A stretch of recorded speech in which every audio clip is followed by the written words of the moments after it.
Desde os primórdios da humanidade, os sonhos sempre despertaram fascínio e inquietação. Por que sonhamos? O que significam essas imagens oníricas que invadem nossas noites? Será que os sonhos são apenas subprodutos do cérebro em repouso, ou seriam portais para dimensões mais profundas da mente e da existência? Ao longo da história, culturas do mundo inteiro tentaram responder a essas perguntas. Para os antigos egípcios, os sonhos eram mensagens divinas. Na Grécia Antiga, filósofos como Heráclito e Platão viam o sonho como um espaço intermediário entre o mundo sensível e o mundo das ideias. Já os tibetanos desenvolveram práticas elaboradas para alcançar lucidez dentro dos sonhos, acreditando que, ao dominar o mundo onírico, também se dominaria a mente e o ciclo da existência. Mas foi apenas no século XX que a investigação sobre os sonhos ganhou um novo impulso com a psicologia moderna. Sigmund Freud e Carl Gustav Jung trouxeram abordagens revolucionárias. Freud via o sonho como uma via de acesso ao inconsciente reprimido. Para Jung, os sonhos revelavam os arquétipos e símbolos universais que compõem a psique humana. Ao mesmo tempo, tradições espirituais milenares continuavam tratando o sonho como algo muito mais profundo, uma ponte entre o eu e o cosmos.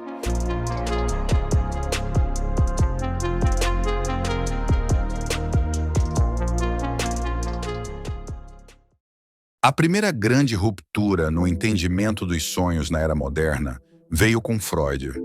No livro A Interpretação dos Sonhos, de 1899, ele propôs que os sonhos são a realização de desejos reprimidos.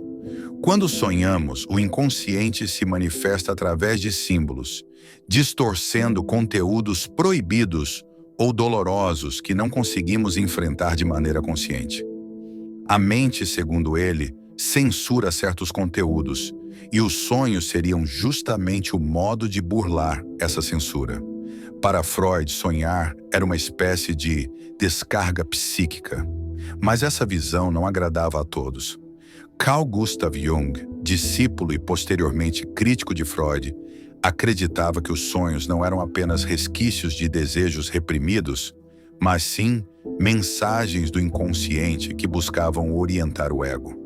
Para Jung, o inconsciente tinha uma dimensão espiritual, e os sonhos continham símbolos e arquétipos, imagens ancestrais compartilhadas por toda a humanidade. Em um sonho, por exemplo, você pode ver um velho sábio, uma criança, uma caverna escura ou um dragão.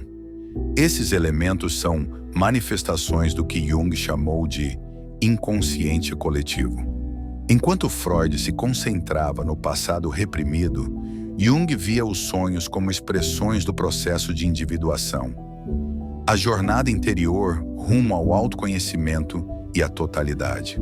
Para ele, ignorar um sonho era como rejeitar uma carta enviada pelo próprio inconsciente. Ele escreveu extensivamente sobre sonhos em obras como O Homem e Seus Símbolos, onde explicava que interpretar um sonho exigia compreender os símbolos dentro da experiência de vida da própria pessoa, mas também considerar o fundo arquetípico da humanidade. Enquanto isso, no Oriente, o sonho era abordado de forma completamente diferente. Na tradição tibetana, especialmente no budismo Vajrayana, há práticas chamadas Yoga dos Sonhos. Nessa perspectiva, os sonhos não são apenas mensagens do inconsciente, mas oportunidades reais de treinamento espiritual. Quando um praticante se torna lúcido dentro de um sonho, ou seja, quando ele reconhece que está sonhando, ele pode começar a transformar a realidade onírica de forma consciente. Pode voar, visitar lugares, conversar com mestres espirituais ou simplesmente observar a natureza mutável da mente. O objetivo maior dessa prática é perceber que tudo é impermanente e ilusório. Não só o sonho, mas também a vigília. Afinal, se tudo é projeção da mente, o que exatamente é a realidade? Ao se tornar lúcido no sonho, o praticante treina a mente para que, após a morte, ele consiga manter a consciência durante o estado intermediário, conhecido como bardo. Isso, segundo os tibetanos, pode levar à libertação espiritual. A ciência ocidental, por sua vez, tem investigado o fenômeno dos sonhos lúcidos com crescente interesse.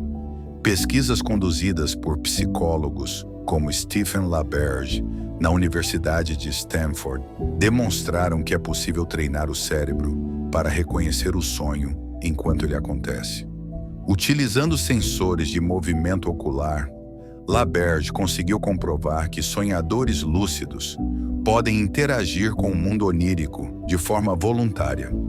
Em experiências, participantes foram instruídos a mover os olhos de maneira específica dentro do sonho, e esse movimento foi registrado por aparelhos, provando que estavam conscientes durante o sonho. Outro aspecto fascinante que os estudos revelaram é que o cérebro em estado de sonho lúcido mostra padrões de atividade semelhantes à vigília, mas com características únicas. A ativação do córtex pré-frontal, responsável pelo pensamento lógico e autoconsciência, algo que normalmente está desligado durante o sono REM. Isso significa que a consciência durante o sonho lúcido é real e mensurável. Mas há ainda um campo mais sutil, onde filosofia, neurociência e espiritualidade começam a se encontrar: o estudo da consciência em si. Consciência é talvez o maior mistério da ciência moderna. O filósofo australiano David Chalmers chamou de o problema difícil da consciência, a questão de como substâncias físicas, como neurônios, podem gerar experiências subjetivas. Afinal, o que é estar consciente? O que faz você saber que está sonhando ou que está acordado? Aqui, os sonhos desafiam as definições clássicas. Se em um sonho lúcido a pessoa se sente consciente, mesmo com o corpo dormindo, o que isso diz sobre a mente? Isso poderia indicar que a consciência não está limitada ao cérebro físico. Alguns pesquisadores, como Evan Thompson e Alan Wallace, sugerem que a consciência pode ter propriedades não reducionistas, ou seja, não pode ser explicada apenas por átomos e reações químicas. Outras experiências desafiadoras surgem dos chamados sonhos místicos. São sonhos em que o indivíduo tem visões profundamente significativas, encontros com entidades ou uma sensação de unidade com o universo. Esses relatos ocorrem há milênios, de xamãs indígenas a místicos sufis. Jung, inclusive, registrou muitos desses sonhos em seus diários e via neles evidências de um processo psíquico que transcende o indivíduo. O próprio Jung chegou a afirmar que os sonhos são pequenas portas escondidas no santuário mais íntimo da alma, que se abrem para aquela noite cósmica primordial que era a alma muito antes de existir o ego consciente. Com isso, voltamos à pergunta central: o que os sonhos revelam sobre a consciência?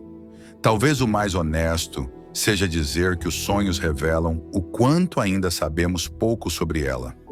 Eles são, ao mesmo tempo, reflexos da nossa psique, metáforas simbólicas de nossas emoções e, quem sabe, janelas para uma realidade mais profunda. Sonhar é inevitável. Não importa quem você seja, onde esteja ou o que esteja vivendo. Todas as noites, ao fechar os olhos, você é conduzido para um território onde as leis da lógica se dobram, onde o tempo se dissolve e onde símbolos ganham vida própria. Entramos nesse mundo fluido, simbólico, por vezes absurdo e, curiosamente, muitas vezes mais verdadeiro do que o próprio mundo da vigília. Neste universo noturno, encontramos fragmentos de nós mesmos, desejos reprimidos, memórias distorcidas, medos disfarçados, mensagens que não conseguimos decifrar durante o dia. Os sonhos são como cartas enigmáticas que a mente envia a si mesma, numa linguagem que mistura imagens, sensações e metáforas. Eles não falam com palavras, mas com símbolos. E é nesse código que habita sua sabedoria ancestral.